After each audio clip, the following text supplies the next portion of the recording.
В Ухте орудуют лжедымоходчики. Представители организации, которая, к слову, зарегистрирована и вовсе в Чувашии, навязывают доверчивым гражданам платную услугу по осмотру и якобы ремонту вент-каналов, которая в каждом доме уже включена в ежемесячную оплату ЖКХ. Кто попался на крючок таких мастеров и почему их не привлечь к ответственности, узнала Виктория Науменко. На входной двери квартиры Тамары Еповой теперь висит пометка «Не открывать незнакомцам», кем бы они ни представились. Ее пенсионерка написала для себя сама, после недавнего визита лжедымоходчиков. Несколько дней назад Тамаре Ивановне без приглашения наведались неизвестные мастера и оказали услуги по очистке вентканала. Сначала один зашел, потом второй, который чистит с мешком. Пылесос такой, большое ведро, банка жестяная, как ведро. Неисправности вентканала легко не заметить. При этом они могут привести к возникновению так называемой обратной тяги и отравлению людей угарным газом. Поэтому убедить пенсионерку в необходимости такой профилактической процедуры незваным гостям не составило труда.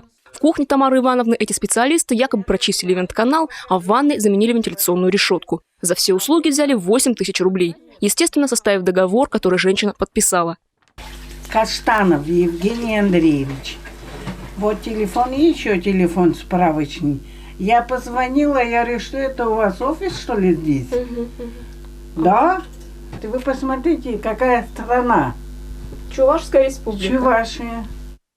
На странную печать Тамара Ивановна обратила внимание позже. Стала звонить в управляющую компанию. Как выяснилось, никаких дымоходчиков к ней не отправляли. Тем более из другого региона.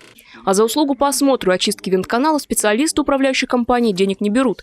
Вернее, ее стоимость уже включена в оплату услуг ЖКХ и, конечно, не составляет 8 тысяч рублей. Впрочем, Тамара Ивановна не единственная в Ухте, кто об этом не подумал. Есть и другие пострадавшие. Предпринимаем меры, то есть развешиваем объявления и сообщаем председателям, в том числе советам домов многоквартирных, о том, что данные мероприятия проводятся именно нашей компанией с удостоверением у специалиста нашей компании, чтобы исключить данные эпизоды мошенничества.